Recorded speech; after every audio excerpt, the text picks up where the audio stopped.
It's a beautiful day in the neighborhood. Reaction BeaNeoS 6 in the neighborhood. Hey, bro. Once again, baby. Hey, man, for real, bro. I just got home, bro. Not too long ago. Go in my room, getting ready, you know what I'm saying, to wind it down and shit. So I was gonna work on the More Than One GOAT podcast episode 4 till it was time to go to sleep. Till it's time to go take my shower, get in the bed, and go to sleep for that bullshit ass job in the morning. But then I turn on YouTube just to have on something in the background and shit. And who do I see? This guy right here. Mr. Motherfucking Ballin'. I said, man, goddamn, bro, I want to watch this shit so bad, but I'm like, fuck it. If I'm gonna watch it, I'm gonna watch it with y'all, bro. I'm gonna react to this bitch with y'all, bro.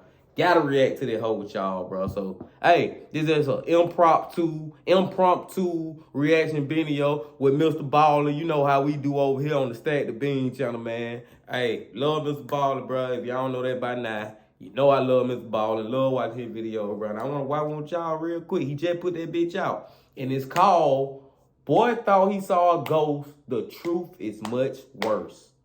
The boy thought he saw a ghost, but the truth is much worse.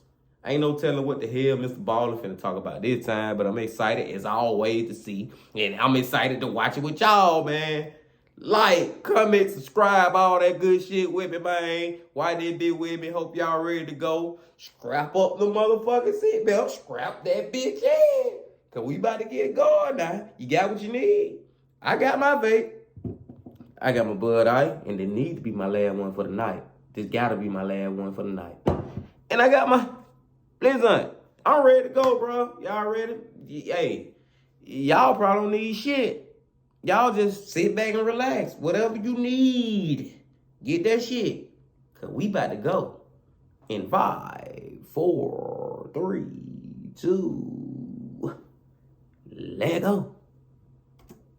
In 1998, a young boy saw something terrifying out of a window in his house in the middle of the night, but after telling his mom about it, she looked around, didn't see anything, and so told him, you know what, you probably just imagined it.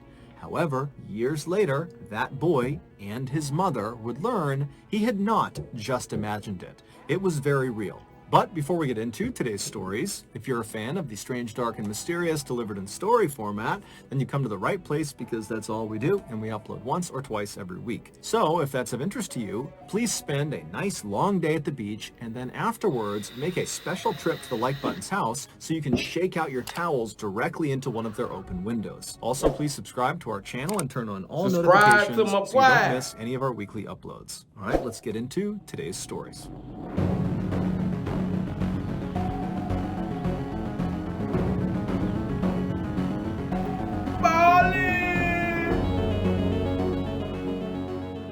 Cranbrook, which is a small snowy town in British Columbia, Canada, used to be a place no one had heard of. Then Isaiah Otieno changed that. In 2006, an 18-year-old smiling young man named Isaiah Otieno stepped off of a plane in Cranbrook and began making his way toward the baggage claim. As he walked, everyone in the airport stopped and stared up at him. Isaiah was 6'9" tall, and he was from Kenya, making him easily one of the most unique people in all of Cranbrook. Isaiah, who was the son of a Kenyan politician, had worked really hard to earn his slot at the local university, called the College of the Rockies. His plan was to use that degree to get a great job so he could help support his family back in Nairobi. Not long after the first semester of Isaiah's freshman year had started, he was not only flourishing academically, but also socially. His big smile and his charm and his incredibly good manners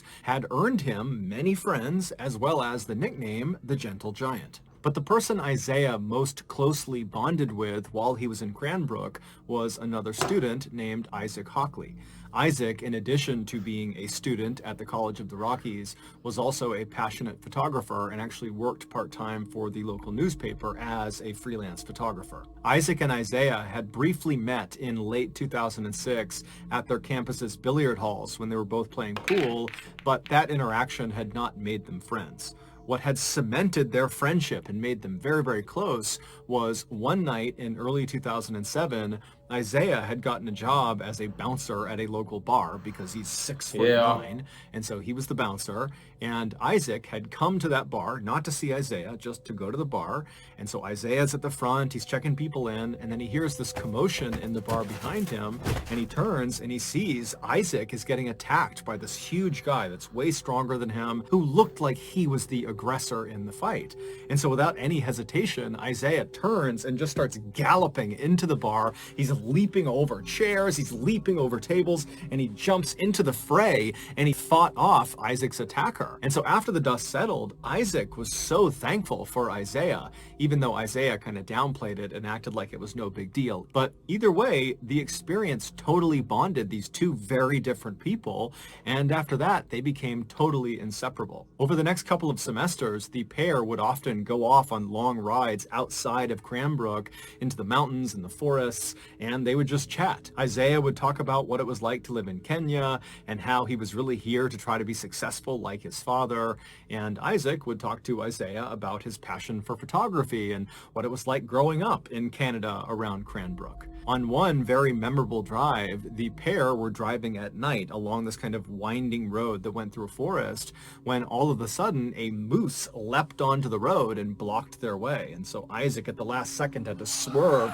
to avoid the moose. But ultimately, they did not get into an accident and it was just a close call. Okay. So Isaac was totally fine. He had kind of recovered within seconds of getting past the moose. But Isaiah, who was in the passenger seat, was totally shaken up by it. And when Isaac started talking to Isaiah about why he was so shaken up, because after all, they are fine, they did not get into an accident, Isaiah would admit that he wasn't shaken up because they almost got into an accident. He was shaken up because he saw a moose. He didn't know moose existed. And so seeing this enormous creature suddenly in the middle of the road right in front of them just had totally spooked him. And so after this, Isaac loved to bring this story up as a way of kind of making fun of Isaiah for his fear of moose, but it was totally in a loving way, and Isaiah would always laugh right along with him. But despite how well everything was going in both Isaiah and Isaac's lives to that point, everything would come crashing down in 2008. On May 13th, 2008, so 2 years after Isaiah showed up in Canada, Isaac got a phone call from his employer, the local newspaper, who told him he needed to head into town to take some pictures of a crash that had just happened. A helicopter had been flying over Cranbrook conducting a power line survey when they had lost power and crashed. Damn. And all three people, the pilot and the two people in back who were actually doing the survey, they all died on impact. Damn. Isaac, like everybody else who heard about this, was totally shocked.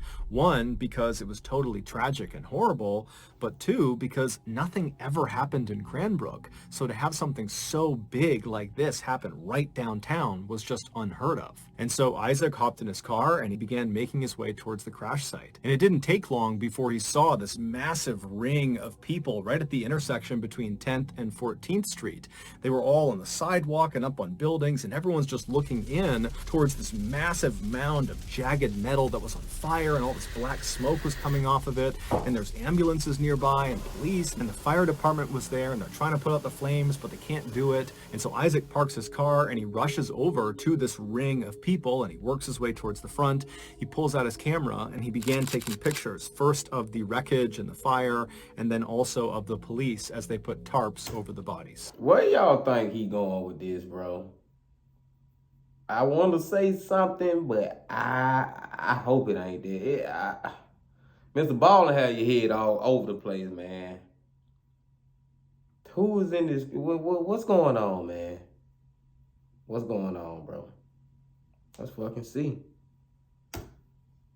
Little did Isaac know, these pictures he was taking were about to take on a whole new significance. See what I'm talking Earlier about? that day, just before 1 p.m., Isaiah wrapped up his final class of the day, and after he was done, he remembered he had some letters in his backpack that he had been meaning to mail to his family back in Kenya. And so he decided on his way home, he would make a detour to the post office and he would mail those letters. And so he left the building where this final class was and he stepped out into the bright sunshine of that May day. He put his headphones on and then he began to walk. At about 1:05 p.m., he arrived at the post office and he went inside just long enough to put his letters in the mail slot, and then he headed back outside.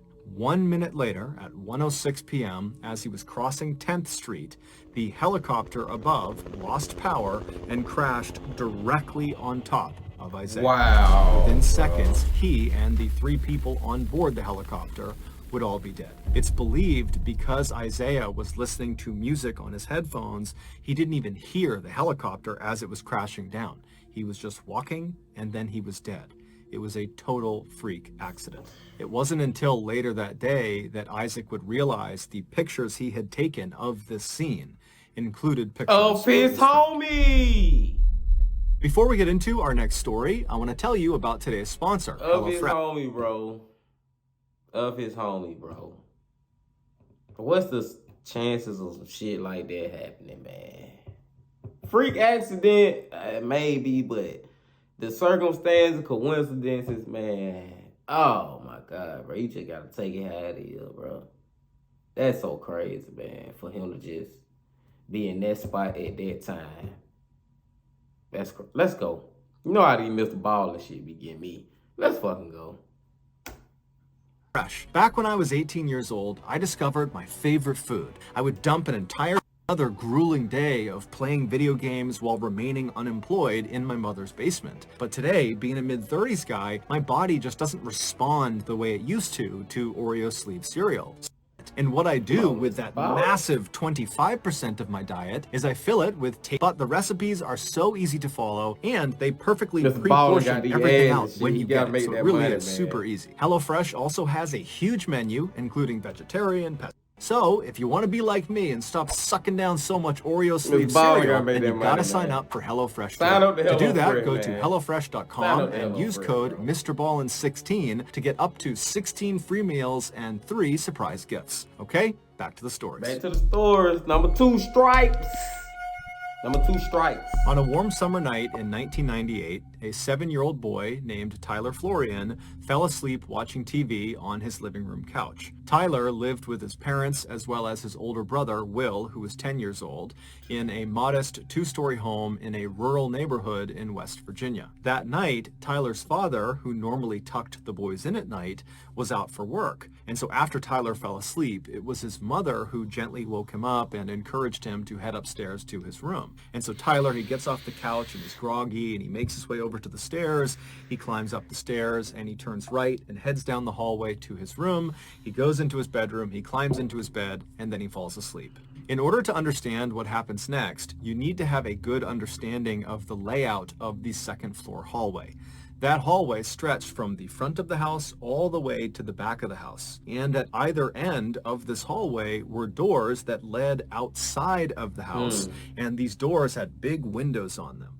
The front of the house, that door, if you walked out it, you'd be walking out onto a balcony that overlooked the front yard of the property. But if you walked out the back door of this second floor hallway, you would not be walking onto a balcony. You would not even be on the second floor. You'd be basically stepping into the backyard of the house. And the reason for this is because the house was built into a hill. And so the back half of the house is literally underground. It's in the hill. And so there is no door on the lower half of the house because there's just earth behind the door. And so it's that second floor doorway at the end of the hall that serves as kind of like the exit to the backyard of the house. So with that in mind, Tyler, he gets upstairs, he goes to his bedroom, which is towards the front half of this hallway, and he falls asleep. And then only about an hour after falling asleep, he wakes up to the sound of someone using the bathroom. bathroom. Tyler's bedroom was positioned right across the hall from the bathroom, and his door was open, and so Tyler's laying on his bed. He opens his eyes, and he's looking through his open door at the bathroom, and the bathroom, the door is shut, but he can see there's light coming out from underneath the bottom of the door, so he knows someone's in there. And so Tyler's just laying there watching whoever's in there. He's assuming it's his brother, who has a habit of going to the bathroom in the middle of the night, and so he's just kind of watching, and then at some point he hears the flick of the light as it's turned off, and he sees the light disappear from inside of the bathroom. The door swings open, and sure enough, it's his brother who steps back into the hallway. His brother looks into Tyler's room, but doesn't attempt to interact with Tyler. Instead, Will just turns and walks back down the hallway towards his bedroom. And so as Tyler is listening to the sound of his brother's footsteps fade down the hallway, he closes his eyes again and prepares to go back to sleep. But as he's laying there with his eyes closed, he can tell that his brother has stopped short of his bedroom and has turned around and is now walking back up the hallway towards the bathroom and towards Tyler's room. And so Tyler opens his eyes again because he knows his brother is about to be right in front of his bedroom, and he's thinking, okay, maybe he forgot something in the bathroom. And so Tyler decides to just watch to see what his brother does. And so sure enough, Will walks all the way up until he's standing right in front of Tyler's open door. But instead of going into the bathroom, Will walks into Tyler's room. And right away, Tyler sits up and says, hey, what are you doing? What's going on? And his brother, he pauses for a second and he begins to say something that sounds like he saw something out there, but he's hesitant. He doesn't really know how he wants to frame the thing he wants to say. What y'all think he brother on, man? He used the bathroom, walking back to his room, turn back around, go back to the little brother room, and now he on some crazy shit. Why he on some crazy shit? What the hell you got going, bro? Take your ass to sleep, bro. Take your ass to sleep, bro. Let's see what the fuck he got going. And so Tyler's like, come on, what are you doing? It's the middle of the night. Yeah. What's going on? And finally, Will just blurts out, I keep seeing a man wearing stripes at the end of the hallway. And so Tyler, he hears this and he can't compute what he's being told. And so he just says, what? What are you talking about, Will? What did you see in the hallway? And Will would say again, I keep seeing a man wearing stripes at the end of the hallway. I've seen him a couple times in the last couple of days. I go to the bathroom, and then when I start walking back, I see him outside the back door in our backyard. And so Tyler is so scared because his brother does not sound like he's making a joke. His brother sounds like he's telling the truth, and just the fact that his brother can't quite find the words to describe what he saw made it seem even more real. And so Tyler, he gets out of bed and he says, Will, we got to go tell Mom. But that required going into the hallway and going down the hall towards where apparently this man in stripes was to get to their mother's bedroom. And so Will, who initially was not that scared of this man in stripes he had seen, was now starting to get pretty panicked in seeing Tyler's reaction to this. And so Will tells Tyler, stay right there, stay in the room. And so Will, he kind of peeks back into the hallway and he looks all the way down, and there is no man in stripes anymore. There's no one in the hall. And so he tells Tyler, the coast is clear, and the two of them run down the hallway all the way right in front of that door that leads into the back of the property where the man in stripes was, and they turn left and they go into their parents' bedroom where just their mother was because their father was out of town. And so they charge in there, they wake their mom up, and they're talking over each other, trying to communicate to their mom that there was a ghost, that there was an intruder, that there was something bad happening around their house. And so finally their mom just tells them to be quiet, and she says, okay, boys, sit on the bed. I'm going to go have a look around the house. And so the two boys do as they're told. They sit on the bed, and their mom leaves the bedroom. She goes into the hallway, and she looks immediately to her left where the man in stripes supposedly was, and she doesn't see anything. She just looks out into their backyard. There's nothing there. She looks down the other direction, out the front of the house, doesn't see anything. She walks all around the house. She goes outside. She looks everywhere, but she doesn't see. Mama, she looked all in and out, in and outside the house. Mama did her job. She looking for this motherfucker, this man in stripes. But god damn, bro. Hoo-wee. See, sometimes goddamn parents wake up, whatever, and wake up, the kids wake their parents up saying they seen the boogeyman. And you just want to just make your kid feel secure about seeing it. I don't know if she believed them or not. But she did her job to go look everywhere to make sure. She did that. Let's go. see anyone or anything. And so eventually she comes back inside the house. She goes up to the second floor. She goes back to her bedroom and she tells her boys, look, you probably just spooked yourselves. There is no man in stripes. You're totally safe. You're totally fine. Just go back to bed. You probably just imagined whatever you saw. And so Will, who was the one who saw the man in stripes, was very quick to accept his mother's answer.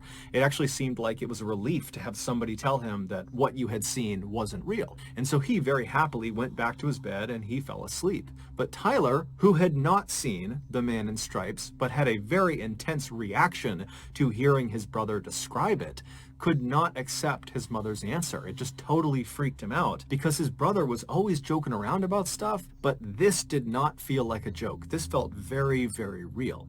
But over the course of the next couple of days, weeks, months, years, Will never claimed to see the man in stripes again, and so pretty quickly, Tyler forgot about it. Fast forward 11 years to 2009, so Tyler is now 18 years old, and he and his mom were out in the car running some errands.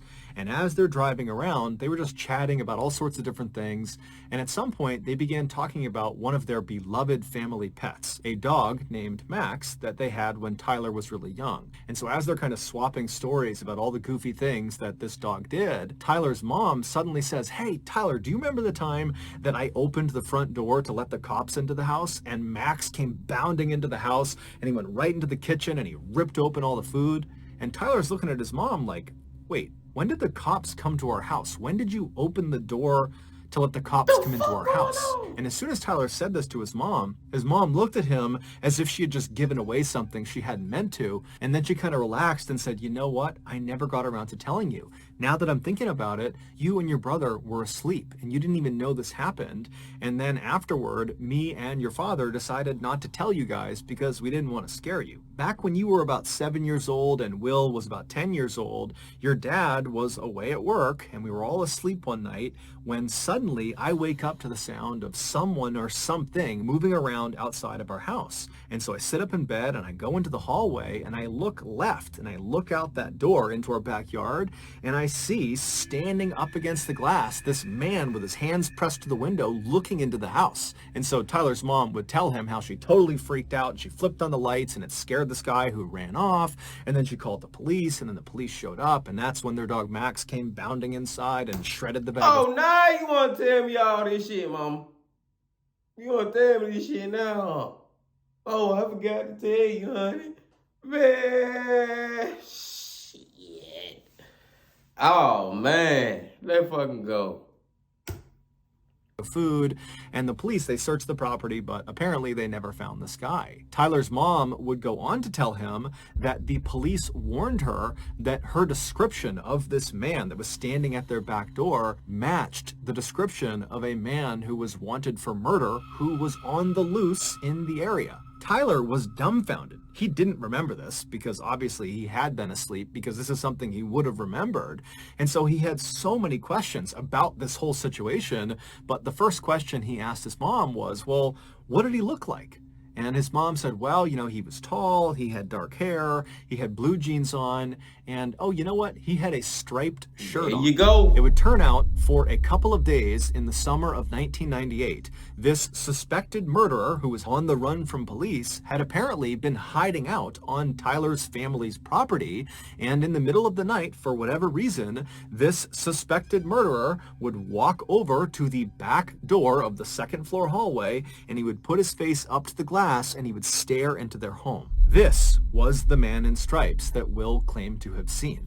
He was real. Tyler, after making this connection, would follow up with his family members and he would do some digging of his own, but he was never able to figure out who the man in stripes was or what happened to him.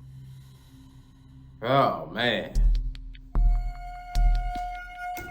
See, that's what I be saying, man. Like, god damn, man. Like, I understand that a parent try to keep certain shit from their children, kids. I try to put children and kids together. I understand you try to keep certain stuff from them, but golly, bro.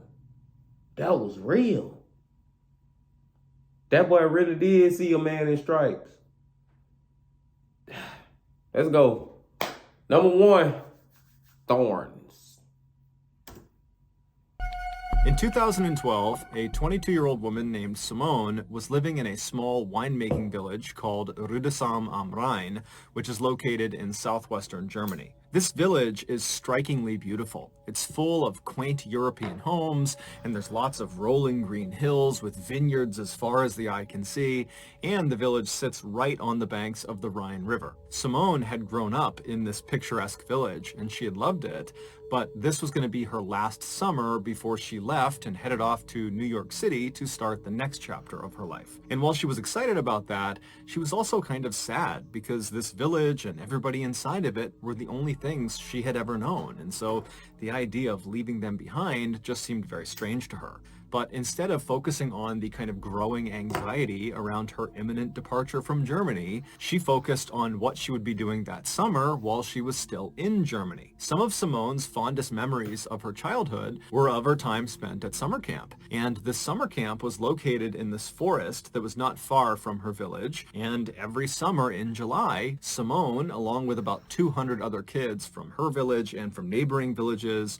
would converge on the campgrounds in the forest for 2 weeks of playing games and going on scavenger hunts and putting on stage plays and just generally having a really good time. But when Simone became a teenager and was too old to be a camp attendee, she decided she would volunteer and be a camp counselor. And she found it was awesome. She immediately connected with the other camp counselors, and she felt all grown up, having a real job, and she loved goofing around with all of the kids. And so every summer since that first time volunteering, Simone had gone back and volunteered again. And this summer was no different. So in mid-July of that year, Simone packed up her things and she headed off to the forest. The way this camp worked was the 200 plus kids that were attending the camp, they would get dropped off in the mornings each day by their parents, and they'd play and run around all day. And then in the late afternoon, their parents would come back and pick them up. So none of the kids were sleeping over at the camp during these 2 weeks. However, it wasn't like your, not traditional, but it wasn't a camp like you drop your kids off for a month. You drop them off in June, you don't come pick them back up in July. It wasn't like that. It was like almost a daycare camp. Like you drop them off in the morning, you come get them back in the evening. Okay, all right. The 30 plus counselors, they would just stay at the camp for the full 2 weeks. They would just sleep in tents out in the forest. Technically, the reason they did this was to make sure they had enough time in the morning to prep the campgrounds for the kids, and then also in the evenings to have enough time to clean up and kind of have it ready for the next day. But in reality, Simone and the other counselors all knew that the camping out in the forest was the best part of the volunteer experience. After all the kids went home for the night, all of the counselors would finish up all of their duties and then rush off into the forest where their tents were and where there was a fire pit, and they would have some beers and wine because the legal drinking age in Germany is actually 16. Wow. So all these counselors are having a couple 16? Of drinks, and then before long they'd be laughing and telling stories and just generally having a great time. 16? So that July in 2012, Simone and the other counselors arrived at the campgrounds a day early, and they caught up with each other and they prepared the campground, and then the next morning all the kids showed up and everything went off without a hitch. And then that afternoon, after all the kids had been picked up by their parents, Simone and the other counselors rushed to finish up all their duties and then headed off into the woods to enjoy their first night hanging out together. After a couple of beers had been passed around the campfire, everybody was in good spirits and laughing and telling stories. But pretty quickly, people started to fade and get tired because, it was their first day back at camp and it had been a long, tiring day. And so people very gradually began retiring to their tents to go to bed. And eventually Simone, too, had crawled into her tent and gotten onto her cot to try to sleep herself. But she found that night it was so hot she couldn't be in her tent. It was stifling inside of there. And so she decides she's just going to sleep out in the open where it's a little bit cooler. And so she picks up her fold-up cot and she brings it out into the open, and she sees there are several other counselors who have done the same thing. And so she puts her cot down next to one of her good friends who's already asleep in her cot. And then Simone climbs into her cot, she gets under her covers, and she tries to fall asleep. But for the next hour, Simone just tosses and turns, she can't get comfortable, and by that time, everybody else has completely passed out. So it's just her, she's counting down the time until she has to get up again to start the next day, and so she's getting stressed about that. But eventually, she would fall asleep. However, she would immediately be thrust into one of the most visceral and intense nightmares she had ever had in her entire life. In her dream, she opens her eyes and she looks out in front of her, and it's this desert city, and there are hundreds of people all in front of her, just standing there looking up at her. And then she notices on her left and on her right are these two men, these big, huge men that are both working on something behind her. She doesn't really know what it is, but they're obviously busy doing something. And she kind of glances up at one of them, and she notices he's holding something that looks like a wreath, like a holiday wreath you would hang on your door. And so Simone looks away from the guy with the wreath and just looks back out at this huge sea of people, which is totally bizarre because no one's moving, no one's making any sound, they're just staring at her. And then she feels this shooting pain in the top of her head. The man who was standing on her right was not holding a holiday wreath. He was holding a crown of thorns. Shit. And now he, along with the guy on the other side of her, were working together to press this crown of thorns into her head. And so Simone is feeling the thorns being pressed deeper and deeper into her scalp. And she tries to fight them off, but she realizes she can't move. She can't even turn her head to look at them. She can only see them out of her periphery vision. And then she tries to scream out for help to someone in the crowd to come help her. But when she opens her mouth, no sound comes out. And so as she's sitting there, all she can do is stare straight out ahead of her as the pressure of these thorns are driven. Keep in mind, this is just a dream she having. This is just a dream now, but it may be reality. I ain't no fucking telling, man. Let's go. Deeper and deeper into her skin. And then at some point, blood begins dripping down in front of her eyes. And around that point, the pain became so blinding, so awful, that it woke her up. And as soon as she woke up, she shot up and she reached for her head to make sure there was no crown of thorns on her. And as she's doing that, she's thinking, okay, phew, it was just a dream. That was just a horrible dream. I'm in this forest. I'm good. I'm safe. And as she's kind of patting on her head, she's realizing her head is wet. And as she's touching her head, she's realizing it hurts. There's a stinging pain in her head. And then she realizes it's not just a stinging pain, it's a throbbing, intense pain all over her head. And so as she's kind of having this realization that her dream is now kind of segued into her real life, she looks out ahead of her and she sees off in the distance in the tree line, something is running through the woods. She can't tell who or what it is, but she makes a mental note that there is someone running away from them. But this pain in her head has gotten so intense that she can't focus on anything else. She can only focus on the pain. And as she's thinking about how much her head hurts, she screams in pain. And the girl who was laying next to her that had been asleep, she wakes up to the sound of the scream, but it's totally pitch black. She has no idea what's going on with Simone. And so this girl, she sits up and she's trying to get Simone to tell her what's going on, but Simone has no idea. She's totally frantic. She can't really make sense of what's happening. And so this friend, she reaches down and she picks up a flashlight, she turns it on, and she aims the light at Simone, illuminating her head. And when this friend sees Simone's head, she starts to scream. Seconds later, the rest of the counselors that had been sleeping out were awake, and they were rushing Simone, who was now shaking and vomiting, over to one of the staff vans. And then 15 minutes later, they had driven her to the emergency room. It would turn out, after Simone had finally fallen asleep and she began having that really intense dream about a crown of thorns being dug into her scalp, well, in reality, something was digging into her scalp. See what I'm saying? She was dreaming about that shit, but the shit was really happening in real life. It may not be, it was probably when her dream, but something was really digging in her head, bro. What was digging in her head, Mr. Baller? Of manifesting itself in her dream. And what was digging into her scalp was the jaws of a fox. This fox had snuck into the campsite and walked right up behind Simone and just started eating her head. What? And amazingly, it did not wake Simone up right away. And so this fox got 20 or so serious bites out of Simone's head before she shot up and scared it away. And so almost certainly what Simone saw running away from her in that quick moment was the fox. Doctors were able to save Simone and stitch her head back together, and they were even able to hide all of the scars in her hairline so you can't even see them. But despite her being physically okay today, psychologically, this was a very traumatizing event. Not only does she refuse now to go into any forest, whether it's day or night, but she also periodically still gets phantom pains in her scalp that feels like the fox is biting her head all over again. Wow, bro. So that's going to do it, guys. If you got something out of today's episode and you haven't done this already, please spend a nice long day at the beach, and then afterwards make a... Man, Mr. Ballin does it again, bro. Like, I know y'all be having some dreams. Like, I'm just gonna keep 100, bro. When I was little, bro, I used to dream about pissing on myself, then I wake up and I'm really pissing on myself.